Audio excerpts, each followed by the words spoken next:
Finally back with an update on the Escort. I'm going to go through and give the cylinder head another clean. Not quite happy with how well the camshaft turns, seems to hit a bit of a tight spot, so just going to strip it down, give it a good clean, rebuild it, see if that helps. First thing is to take the camshaft pulley off, and then behind that there's a little plate that just holds it in position with two 10mm bolts. There's no hydraulic lifters in this head. I never got around to building it up that much, so don't have to take them out at the minute to get the camshaft out, but normally you would. Just give the camshaft a tap with a bit of aluminium so it doesn't damage it, just to knock it out the other side and knock the seal out. And that just slides out of there. It's only a standard camshaft. There's very little wear on it, so we're going to reuse this for now. These are the hydraulic lifters that was in the car. They was in when I got it. I just left them in a bag in my drawers. They feel very tight. I'm guessing they're just full of oil. Never really looked into how these things work, but literally just little piston inside. There's just no movement on them at all. Attempt to get them going, I warmed them up on my cup heater, which made the oil a little bit more fluid, and it meant I could actually push the oil out. Went through all 8 of them, took all the oil out, which made them free up. So they all seem to move quite easily. There's no corrosion on them or anything like that. So we'll have a go at reusing these, and then we'll soak them in some oil. I didn't intend to soak them in oil for a week. They did actually end up soaking in oil for about 4 weeks. Hopefully they're all nice and full. I just used some fully synthetic oil that I had kicking around. Then it's on to taking the valves out. So I've got a valve spring compressor that I've got from Machine Mart. It's not the best for these. Feels like it could do with being a little bit bigger. I use an extension bar on the end of it just to get a bit more leverage. Then I just used a small magnet to take the clips off the end of the valves. Pop the valves out, keeping them in the right order because I've actually lapped them into the valve seats already. And then I just pop the valve stem oil seals off. These are brand new. I only fitted these 6 months ago, so we'll reuse those. And then I'll just do a quick final check on the head to make sure it's flat. Probably would be advisable to get these skimmed, but it does seem to be pretty good. I use a straight edge ruler and then the thinnest feeler gauge that I've got and just check across the head at different angles just to make sure there's no variance, and it seems as straight as what it should be. So we'll go with it for now. Fill in a tub up with some warm water and degreaser. It's just some degreaser that I got from Amazon. Put it in the tub and then just give the head a good scrub over with a small brush. My theory is that the glass beads from the aquablasting will just stick to any oil or grease that's on the head still. If we can get that oil and grease gone, and hopefully everything else, once it's dry, everything else will just fall off of it.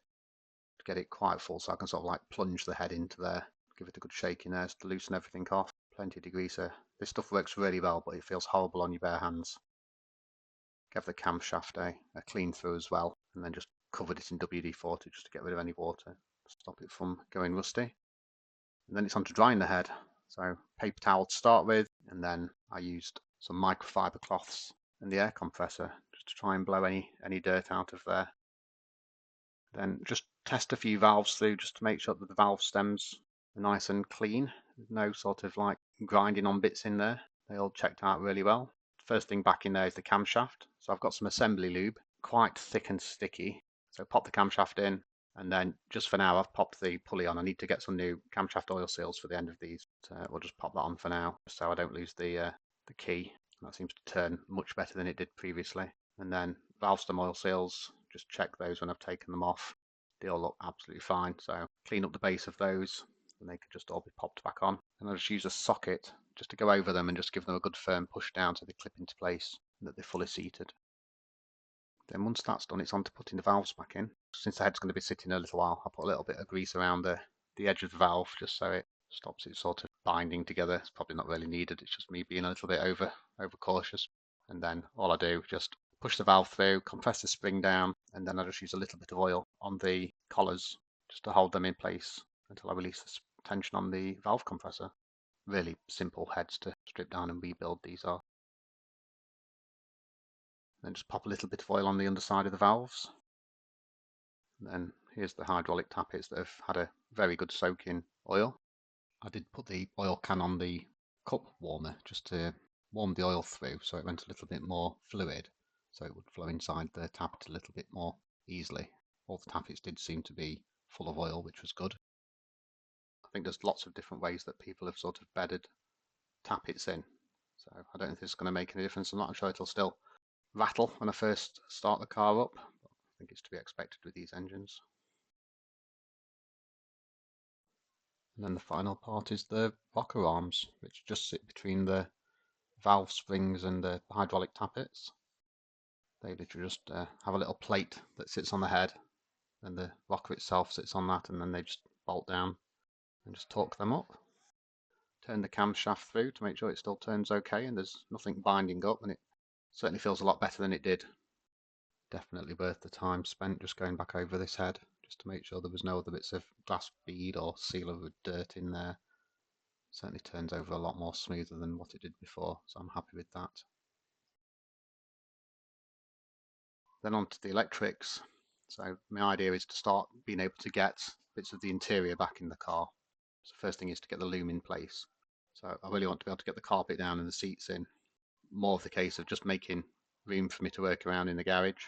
Just work my way through and just sort it out into which bit of the loom goes down which side. So the little trims that run down the side of the sills, I just use some 3M double-sided tape just to put them back in place. The one on the driver's side has a little hole through it, and that's where the handbrake warning light comes through. So that was damaged when I took the loom out of the car. I think a rat had ate its way through it. Bit of solder on the wire, and then just a little bit of heat shrink on top of that just to keep it insulated, and then that just runs across that beam that runs across the floor pan, and then that just goes into the sensor on the handbrake, and then just a bit of tape just to hold the wire in place. On to cleaning the carpet. Now this is a Mark IV Escort carpet. I think you can tell slightly by the colour and also where the VIN number hatches. There's a plastic. I think on the Series 1 it's just material, little material flap, as where it's a plastic flap on the later models. But I've got two of these. The original one that was in the car was ripped and damaged, and I'd had a lot of animals chewing away on it and using it as a toilet, so that went in the bin.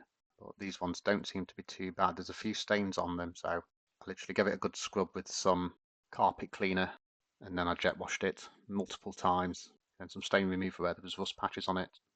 And after leaving it to dry for a few days out on the line, just getting it back in the car, put all the sound deadening back in. Again, this is Mark IV sound deadening. I think it's all in separate pieces, as well. I think Mark III was like in 2 sections.